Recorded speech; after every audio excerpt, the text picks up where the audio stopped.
O tema de hoje é aguardando uma resposta de Deus. Aguardando uma resposta de Deus. Em 2015, eu fui ministrar numa igreja de um amigo lá em Houston e tive a oportunidade, através desse meu amigo, de levar a minha família. Fomos lá, ficamos um tempo com ele e depois aproveitei alguns dias para a gente dar uma esticada e alugamos um carro e fomos passear, aproveitando um tempo de férias. E eu fui até uma cidade chamada Cidade Juárez, que é a divisa com os Estados Unidos. Esta cidade a gente quis conhecer, nós entramos e tal, na cidade com o carro, e quisemos conhecer. Eu não sabia, mas dizem que esta cidade ela é uma das mais violentas e perigosas do mundo. Eu não sabia. Nós entramos, fomos andando com o carro, e aí eu queria voltar, e eu coloquei no GPS para voltar, e quem disse que a gente conseguia voltar? O GPS mandava a gente mais para o buraco, mais profundo, e a gente começou a ficar com medo. Uma sensação muito ruim.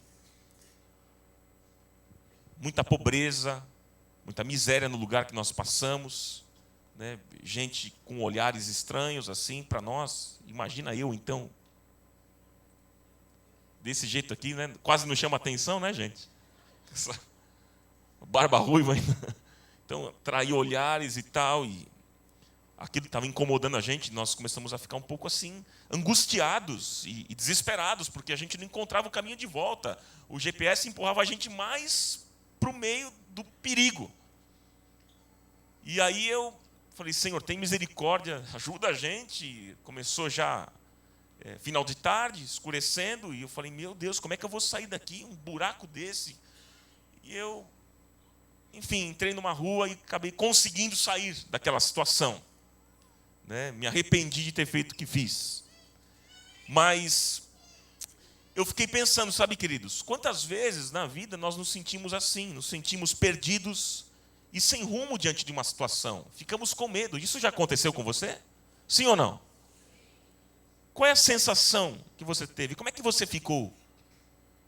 Logo a gente fica muito angustiado, desesperado. Foi assim que eu me encontrei naquela situação. Como em outras situações da minha vida. Você fica sem norte, sem rumo. O que eu faço? Por vezes, na vida, nós enfrentamos situações que realmente elas perturbam o nosso coração. Trazem dúvidas, tristezas, angústias. E a gente até sabe que precisa tomar uma decisão, mas a gente não sabe qual é o caminho que a gente vai fazer. Qual é o caminho que a gente vai seguir. E aí a gente se sente totalmente perdido. O que eu faço? O que eu faço? Todos nós aqui, eu acho que sem exceção, em algum momento da vida já nos sentimos sem rumo. Porque, queridos, a vida é assim. A vida ela é complexa. Vocês sabem disso. Os assuntos que nós precisamos também tomar decisões, por vezes são assuntos complexos. E é justamente nessa hora que bate aquele desespero. E a gente diz assim, Senhor, fala comigo. Por favor, me dá um norte. Me ajude. Fala comigo, Senhor. Fala ao meu coração, porque eu quero tomar a decisão certa. Olha, queridos, se nós estivermos perdidos, nós temos um mapa que está à nossa disposição. Nós temos um GPS que não falha e que não leva a gente para o buraco. Nós temos este livro, que é a palavra de Deus. Aqui você vai encontrar as boas novas, as boas notícias. Aqui você vai encontrar solução para as questões que você está vivendo. É a palavra de Deus, que é a voz de Deus. É a palavra de Deus que nos ajuda. O que fazer, o que não fazer, aonde ir, onde não ir, a hora, o momento certo de fazer. E eu queria perguntar uma coisa para você nesta manhã. Existe alguma área da sua vida que você está precisando de uma direção clara de Deus? Alguma área? Eu queria te dar alguns segundos, então, porque nós vamos orar no final. Então, alguns segundos para você anotar qual é a área específica da sua vida que você precisa de uma direção clara de Deus. Qual é? Anote aí, pode ser no seu telefone mesmo. Anote, ou num papel, porque no final nós vamos orar sobre isso. Pode ser? Vou te dar 15 segundinhos aí.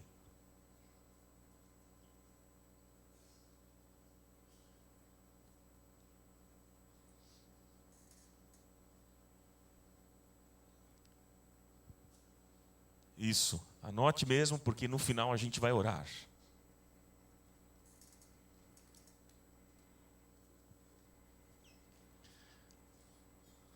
Pronto?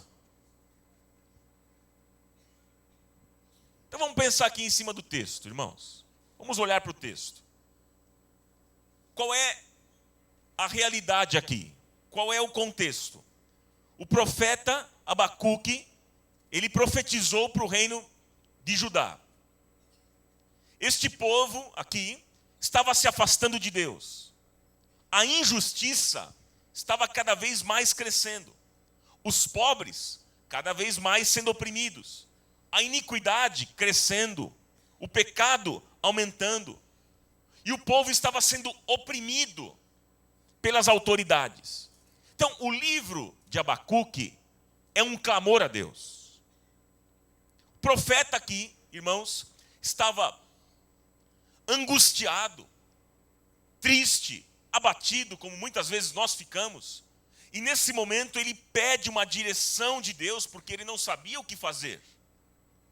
E aí eu queria ver com vocês aqui nesta manhã, alguns princípios, queridos, princípios que vão nos ajudar a nós termos mais, os nossos ouvidos mais afiados, para a gente ouvir a voz de Deus e seguir na direção que Ele deseja para a nossa vida. E os 5 princípios que eu vou deixar para o teu coração são esses que eu vou mencionar: querer, afastar, esperar, vigiar e adorar. Eu vou repetir: querer, diga comigo, querer, afastar, esperar, vigiar e adorar. Você pode dizer agora, sozinho? Vamos lá? Vigiar e adorar. Essas 5 coisas que eu vou deixar para o seu coração.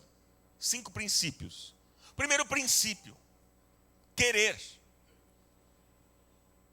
São 5 princípios para a gente receber a direção de Deus.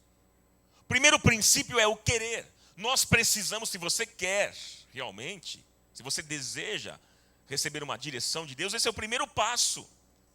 É querer, ou seja, significa ter vontade de, significa desejar, significa ansiar ouvir a voz de Deus. Sabe, meus irmãos, nós falamos que nós queremos ouvir a voz de Deus, mas a grande verdade é que nós não pagamos o preço e nós não abrimos a mão de nada para ouvirmos voz de Deus.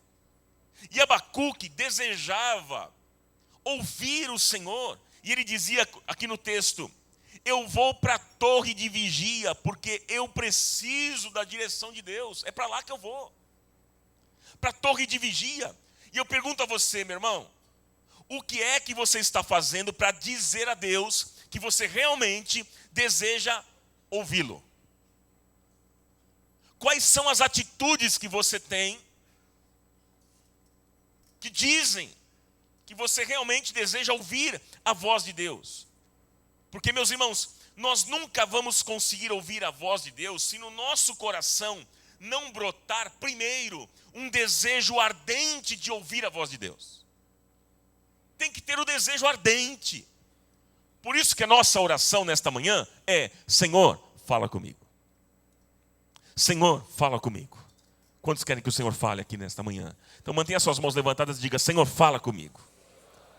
Eu quero ouvir a tua voz. Porque, irmãos, Deus, Ele é educado. Ele é respeitoso. Quando a gente não quer ouvir a voz dEle, Ele se cala. Ele fica em silêncio. Deus nunca vai agir de maneira ostensiva na sua vida. Ele nunca vai chegar pisando em tudo, chutando tudo, atropelando tudo, jamais. Deus nunca vai arrombar as portas do seu coração, pelo contrário. Ele vai bater. Ele vai bater. E se você abrir as portas do seu coração, Ele vai entrar. E Ele vai sentar com você à mesa. E Ele vai cear com você. Glória a Deus. Apocalipse 3:20, texto que você conhece. Eis que estou à porta e bato, diz o Senhor. Se alguém ouvir a minha voz e abrir a porta, entrarei em sua casa e cearei com ele e ele comigo. Glória a Deus, queridos. Olha, o fato de você vir à igreja não é suficiente para Deus falar com você. É importante vir a este lugar, sim ou não? Deus fala aqui neste lugar? Claro que sim. Mas não é o suficiente. Ir à igreja é apenas o começo de tudo aquilo que vai acontecer na sua vida, na nossa vida. Porque primeiro nós precisamos, irmãos, desejar, ansiar por ouvir a voz de Deus. O salmista dizia, Salmo 85, versículo 8. Olha o que o salmista dizia: escutarei o que Deus, o Senhor, falar. Escutarei, olha só, escutarei o que Deus, o Senhor, falar, porque falará de paz ao seu povo e aos santos, para que não voltem à loucura. Texto de Jeremias, capítulo 29, 12 e 13, diz: e então me invocareis, e ireis, e orareis a mim, e diz o Senhor, e eu vos ouvirei, e buscar-me-eis, e me achareis, quando me buscardes de todo o vosso coração. Glória a Deus. Quantas vezes, meus irmãos, nós estamos perdidos, estamos sem a direção de Deus, e a gente não escuta, nós não temos o desejo de ouvir a voz de Deus, e quando a gente não ouve a voz de Deus, a nossa alma começa a mirrar, o coração seca, e aí nós nos tornamos pessoas insensíveis, duras, frias, apáticas. Sabe por quê? Porque é a voz de Deus que nos dá vida, é a voz de Deus que traz vida, e traz ânimo a cada um de nós. Inclusive, Provérbios 29, 18 diz que quando a palavra de Deus está distante, o povo perece. Quando não há profecia, em outra versão, diz assim, quando não há profecia, o povo se corrompe. Quando não tem palavra, quando não tem voz de Deus, o povo se desvia, o povo se perde. Mas por que, irmãos? Por que nós temos que desejar ouvir a voz de Deus? Olha, irmãos, porque o tamanho do nosso desejo vai determinar o tamanho das nossas ações. O tamanho do seu desejo em ouvir a Deus vai determinar o tamanho das suas ações. Quanto mais nós desejarmos ouvir a Deus, mais nós estaremos dispostos a fazer algo para que isso aconteça. Quando a gente quer alguma coisa, a gente dá o nosso melhor, sim ou não? A gente faz de tudo, olha, a gente dá um jeito quando a gente quer alguma coisa.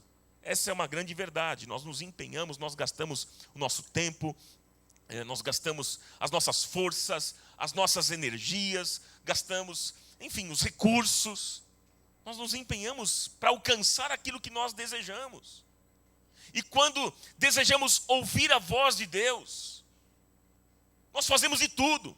Nós participamos da célula, participamos dos cultos, das reuniões, participamos dos encontros, das orações, participamos de tudo, porque quanto mais você se envolver com as coisas de Deus, mais facilmente você vai ouvir a voz de Deus. Posso ouvir aí um amém ou não? Se envolva mesmo. Precisa ouvir a voz de Deus? Ah, mas eu já vim num culto da manhã, tem que vir à noite. Não, ninguém é obrigado. Mas você quer ouvir mais? Venha para a noite também. Porque você tem um desejo ardente no seu coração de ouvir aquilo que Deus quer falar. Eu preciso ouvir. Eu vou para a torre de vigia, porque eu preciso ouvir a direção do meu Deus. Quem tem ouvidos para ouvir, ouça.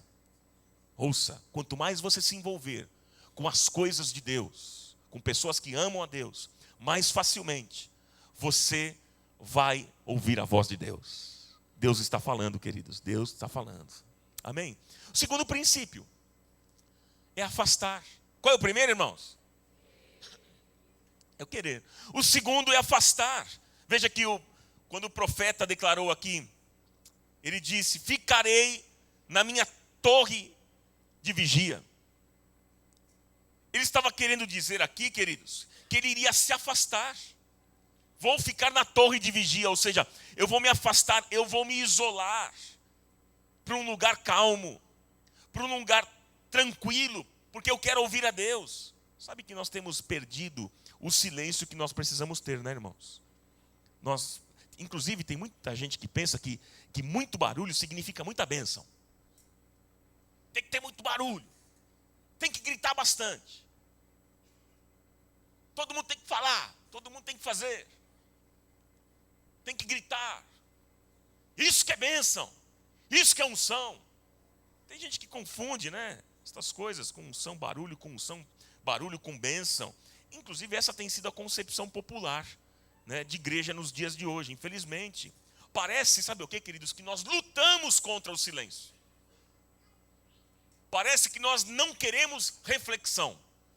Esse negócio de sentar, parar um pouco, pensar, refletir, não é com a gente. Vamos fazer. E Deus vai ajudando a gente. Seja o que Deus quiser. A gente luta contra o tempo da reflexão.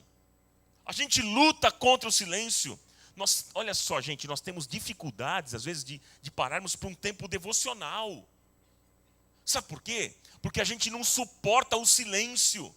O silêncio incomoda a gente. Você fica 5 minutos lendo e você fala, meu Deus do céu. Aí liga a televisão, faz outra coisa, já pensa, a cabeça já está lá na frente pensando em outras coisas, nas atividades do dia. Nós temos dificuldades, queridos, com isso. Porque o silêncio traz um incômodo. E nós vivemos numa sociedade assim, onde a grande verdade é que as pessoas elas não suportam o silêncio, não suportam. E com isso surgem pessoas angustiadas que correm atrás da vida, atropelando tudo e todos. E é interessante Jesus, né? O exemplo de Jesus, porque Jesus, ele tinha o tempo de silêncio, ele se afastava para um tempo de oração. Diz lá, olha só, Mateus 14, 23 diz assim, e Jesus, despedido da multidão, Jesus subiu ao monte para orar à parte. Ele subiu ao monte para o quê, irmãos? Orar o quê? À parte. E chegada já à tarde, estava ali só. Estava só. E a gente? E nós? Como nós faz, irmão? Como fazemos? Tem gente que fala assim, olha, Ronaldo, eu não tenho tempo. Para mim é difícil, eu tenho filhos para cuidar, eu tenho trabalho que me consome, é muita correria, minha dinâmica de vida é difícil. E com isso, queridos, nós não priorizamos o mais importante na nossa vida, que é a nossa vida com Deus. Nós não priorizamos. Por isso que as coisas muitas vezes não vão bem. E nós sabemos disso. Existiu na Inglaterra, no século passado, uma família chamada Wesley. A mãe, a Susana Wesley, ela tinha 18 filhos. Quantos aqui tem 18 filhos? Deixa eu ver. Se fosse no tempo passado, isso seria normal, né? O meu avô, por exemplo, o vô Brando, já falecido, ele é filho de quantos, Bisão? De 20? São 20 irmãos, né? Então isso era meio comum antigamente. Não tinha televisão também na época, né, irmãos? A dinâmica da vida era outra, né, não?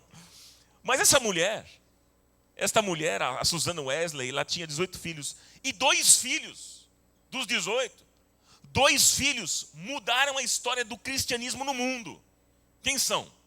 O John Wesley e o Charles Wesley. O John Wesley, o pai do metodismo no mundo. E o Charles Wesley escreveu centenas de hinos conhecidos no mundo inteiro. E certa vez eles deram testemunho em relação à sua mãe. Eles diziam que eles sempre olhavam a mãe e viam ela sempre orando. Ela se retirava, né, ficava num canto, parada, orando, um tempo de comunhão com Deus. E eles diziam o seguinte, que a mãe, ela jogava o cabelo para frente, ela tinha um cabelo comprido, E quando ela jogava o cabelo para frente, ninguém podia chegar perto. Dizia que ela era muito brava, muito brava. Ninguém podia chamá-la naquele tempo de oração, porque senão o bicho pegava. Ela não gostava de ser interrompida. Mas é interessante, né, queridos? Aí você vê o resultado do que aconteceu nessa família. Você vê o resultado na vida dos filhos. Homens que fizeram história, que marcaram uma época, que marcaram uma geração. Porque a mãe era uma mulher extremamente comprometida com uma vida de busca e de oração. Se afastava para orar, para buscar a Deus. E eu, e você? Como é que está a nossa vida com Deus? Como é que é o nosso tempo devocional? Temos ouvido a Deus através da sua palavra? O que é que nós temos feito? Nós temos dedicado um tempo a sós com Deus? Irmãos, nós precisamos resgatar urgentemente este valor da oração e da comunhão com Deus a sós. Isso aqui é importante, sim ou não?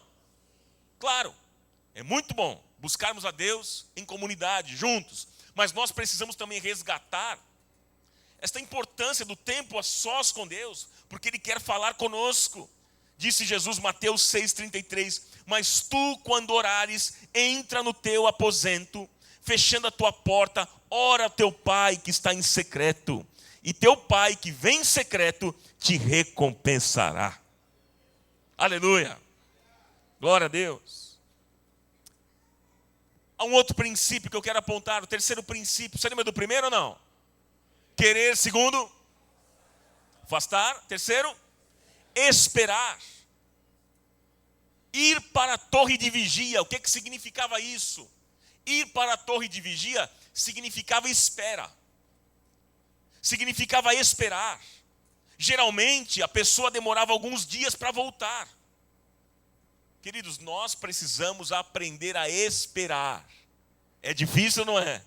Muito. Mas nós precisamos aprender a esperar. A ter paciência. A serenar o nosso espírito. A aquietar o nosso coração na presença de Deus. Porque nós vivemos, meus irmãos, num mundo imediatista. E é por isso que a gente não sabe esperar. Porque tudo é muito fácil hoje em dia. Temos os aplicativos. Os acessos são muito fáceis. E aí, queridos, nós nos apressamos porque nós achamos que Deus está muito ocupado com outras coisas. Ele tem muita coisa para fazer na vida e aí eu preciso logo, é urgente para mim, eu tenho que resolver essa situação. A espera, meus irmãos, nos incomoda. A espera angustia. A espera, ela parece que mexe com a nossa fé. A gente não gosta de ficar parado. Vai contra a nossa natureza.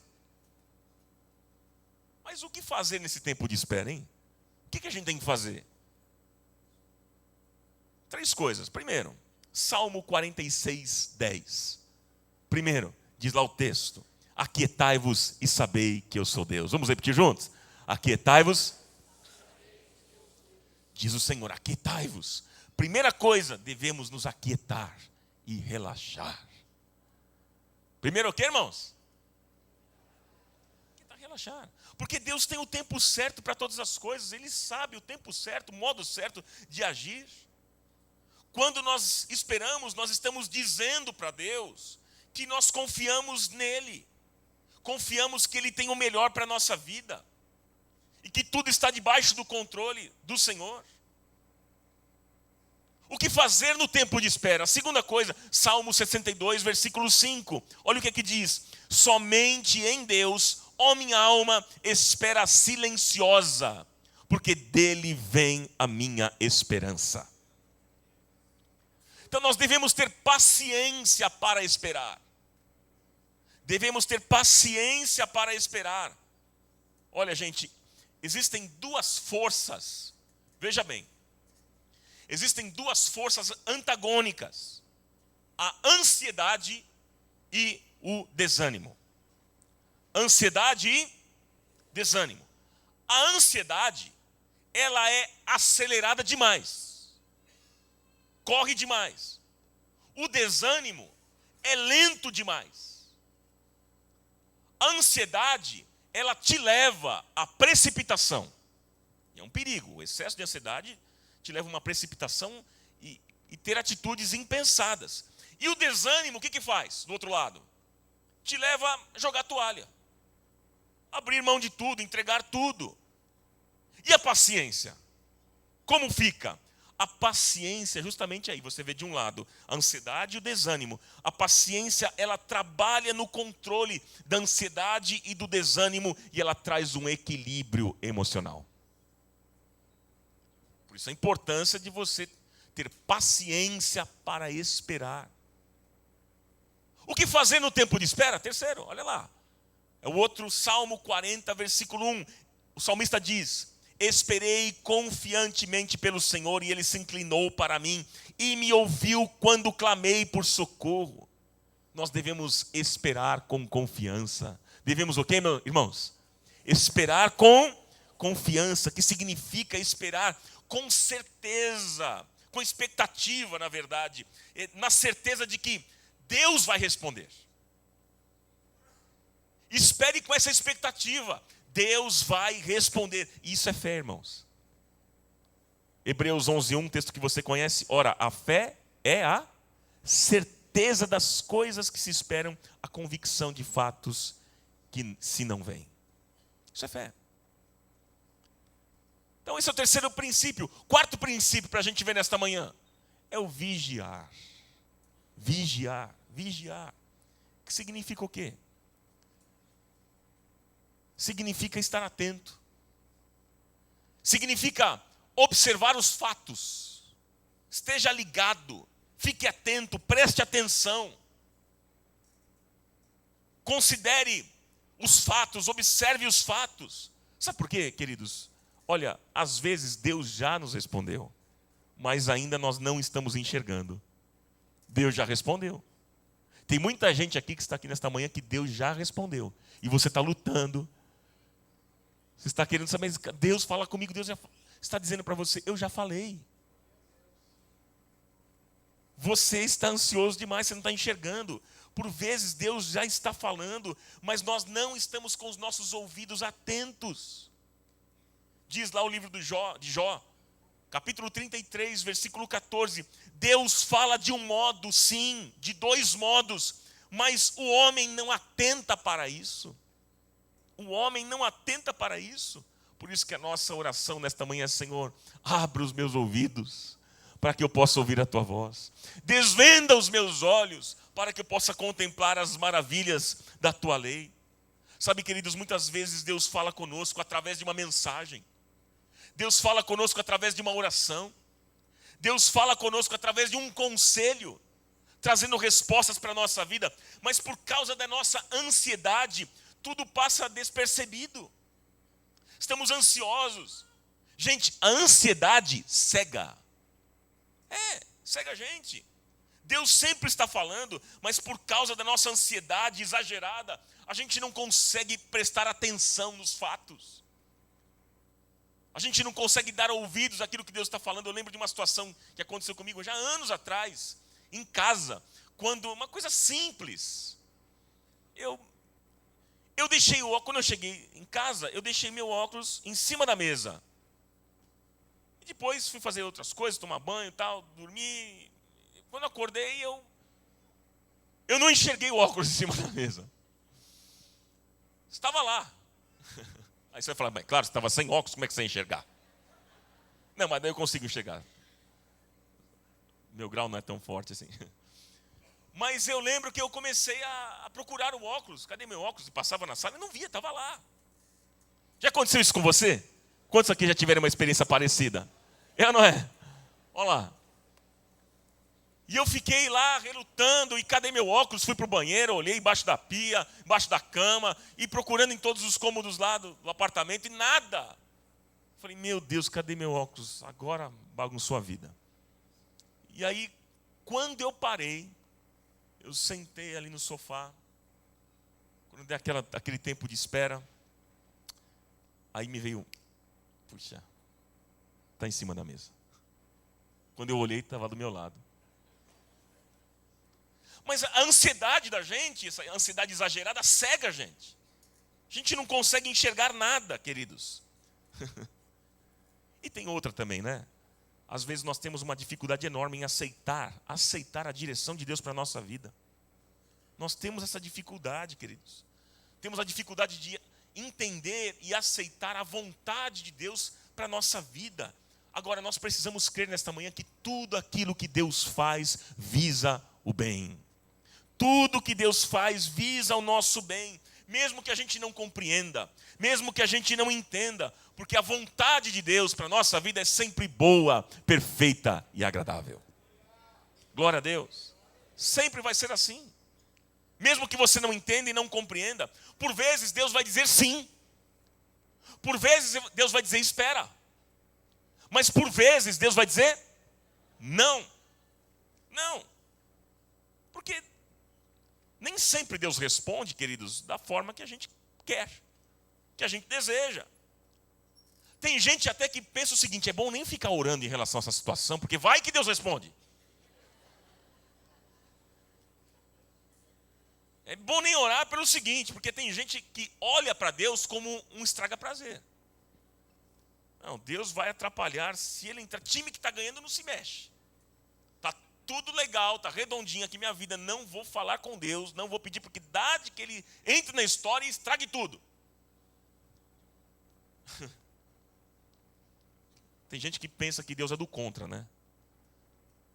Pensa assim que Deus olha para a sua vida, está tudo bem, e fala, está tudo bem, eu vou jogar bastante problema agora para ele. Tem gente que tem essa imagem a respeito de Deus, que Deus estraga prazer. Não, não, queridos.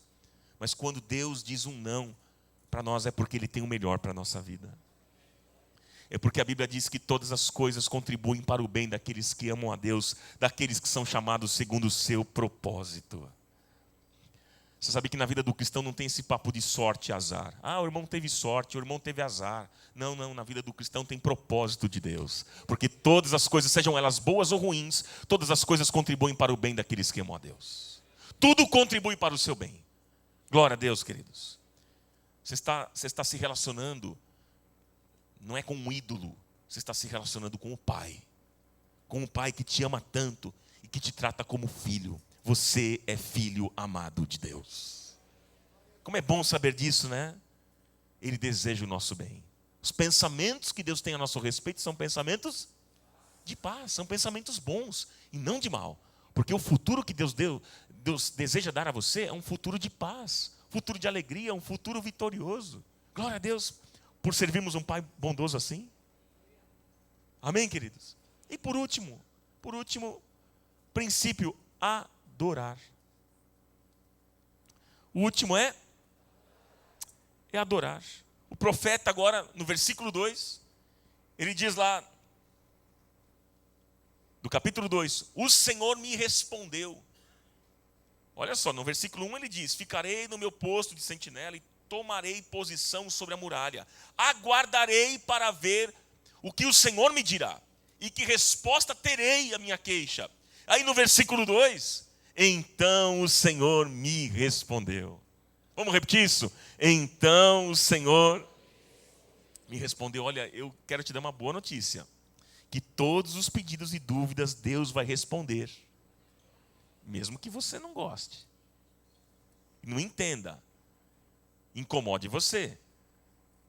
Mas a boa notícia é que Ele vai responder. E o jeito que Ele responder é o melhor para a sua vida. Nada vai ficar sem resposta. Sem direção. Mas em relação à atitude, cabe a nós obedecermos ou não. Veja que Abacuque, ele aprendeu a ouvir a voz de Deus. Ele se acostumou a ouvir a voz de Deus. No capítulo 3, versículo 2 de Abacuque, olha o que ele diz. Ele diz assim, tenho ouvido, ó Senhor, as tuas declarações. Tenho ouvido, ó Senhor, as tuas declarações. Quer dizer, ele se acostumou. Ele aprendeu a ouvir a voz de Deus. E quando acostumarmos a ouvir a voz de Deus, nós saberemos diferenciar se é Deus que está falando ou se é o diabo que está falando. Porque o diabo também fala. O diabo também fala. Como é que eu sei quando é Deus e quando é o diabo? Quando é o diabo, há acusação, há tormento. Esse é o diabo. Mas quando nós falamos com Deus, a voz de Deus traz paz ao nosso coração e nós nos sentimos amados por Deus. Queridos, porque Deus não nos atormenta por causa das nossas falhas, por causa dos nossos erros. É claro que Ele nos mostra de maneira firme onde falhamos. Ele mostra, é verdade, mas Ele sempre nos trata com misericórdia, com amor e com bondade. Glória a Deus por isso. É por isso que nós precisamos, meus irmãos, conhecer a voz do nosso pastor.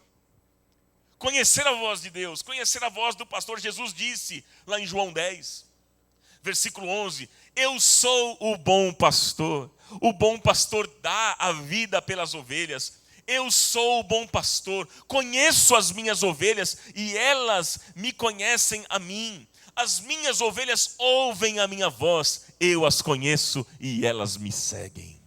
Glória a Deus, aleluia. O profeta Abacuque, ele disse, no capítulo 3, versículo 2 a 4, olha o que ele disse: tenho ouvido, ó Senhor, as tuas declarações e me sinto alarmado. Aviva a tua obra, ó Senhor, no decorrer dos anos, e no decurso dos anos, faze-a conhecida. Na tua ira, lembra-te da misericórdia. A sua glória cobre os céus, olha só a adoração, a sua glória cobre os céus e a terra se enche do seu louvor, o seu resplendor é como raio de luz, raios brilham na sua mão e ali está velado o seu poder. Veja que agora o profeta já estava agradecendo, louvando e adorando o nome do Senhor.